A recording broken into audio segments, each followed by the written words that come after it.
বেদে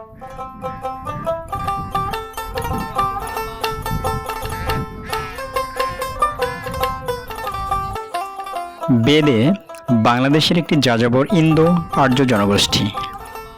বেদেরা ঐতিহ্যগতভাবে নদীতে বসবাস করে, ভ্রমণ করে এবং তাদের জীবিকা অর্জন করে।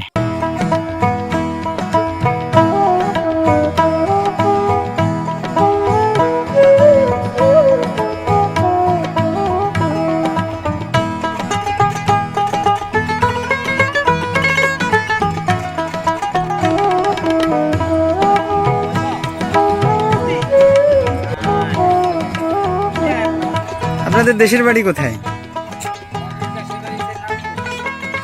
নারায়ণগঞ্জ। আগে তো মনে এখানে ছিলেন না। বেদেরা জল যাযাবর বা নদী যাযাবর নামেই বেশি পরিচিত।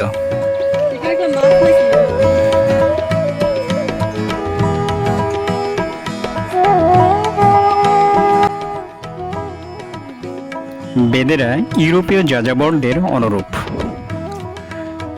বাংলাদেশের প্রায় ৮ লক্ষ বেদে আছে।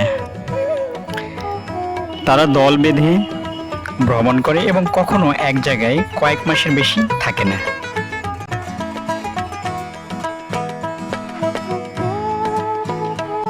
বেদেরা একটি প্রান্তিক জনগোষ্ঠী। বেদেদের প্রায় ৯৮% মানুষই দারিদ্র্য সীমার নিচে বসবাস করে এবং তাদের প্রায় ৯৫% বেদে শিশুরাই বিদ্যালয়ে যায় না।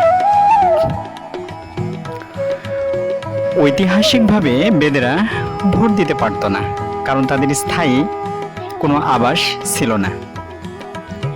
এ কারণে তারা বিভিন্ন নাগরিক সুবিধা থেকে বঞ্চিত থাকত।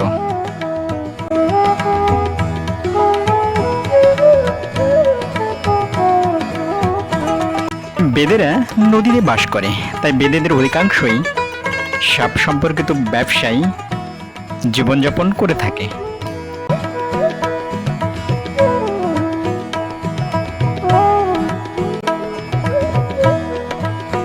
বেদেদের নিত্য নৈমিত্তিক কাজের মধ্যে সাপ খেলা দেখানো, সাপ ধরা, সাপ বিক্রি করা ইত্যাদি।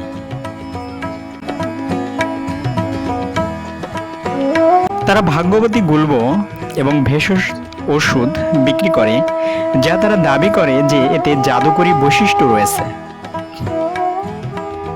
বেদেদের অন্যান্য পেশা হলো বিনোদন পরিষেবা, যেমন বানর খেলা দেখানো, জাদু খেলা এবং ক্ষুদ্র ব্যবসা। গ্রামবাসী আছে যারা বেদেদের জাদুকরী শক্তিতে বিশ্বাস করে থাকে। তারা বিশ্বাস করে বেদেরা জাদুকরী ক্ষমতার মাধ্যমে অশুভ আত্মাদের কারো শরীর ত্যাগ করাতে পারে।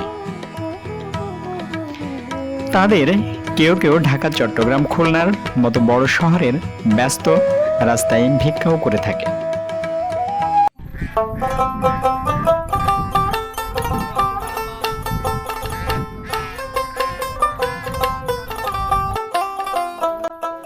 বেদে জনগোষ্ঠীর বিয়ের সময় নাচ গান হয়ে থাকে, তবে বিয়েতে ছেলেরা ভয়ে গাছের ডালে উঠে থাকে। তাদের স্ত্রী তাদের এই আশ্বাস দিয়ে নামায় যে বিয়ের পর তাকে সংসার নিয়ে চাপ দেবে না, কারণ বেদে মেয়েরা রোজগার করে আর ছেলেরা সংসার সামলায়। এক এক বেদে সম্প্রদায়ের এক এক রকম পেশা। কোনো কোনো বেদে সম্প্রদায়ের পেশা সাপুড়ে, আবার কোনো কোনো বেদে সম্প্রদায়ের পেশা গাইন, যারা সুগন্ধি মশলা বিক্রি করে থাকে। আবার সান্দার বেদেরা মেয়েদের সাজ গোজের জিনিস বিক্রি করে। বাজিকর বেদেরা জাদু ও সার্কাস দেখায়। এছাড়া কিছু কিছু বেদেরা পুকুরে হারানো জিনিস খুঁজে দেয়। কেউ বানর খেলা দেখায়, আবার কেউ টিয়া পাখি দিয়ে মানুষের ভাগ্য গণনা করে। তবে তারা যে সমস্ত পেশায় পরিচালনা করুক না কেন, তাদের সকলেরই বসবাস নদীর ধার ঘেঁষে কোন এক পল্লীতে।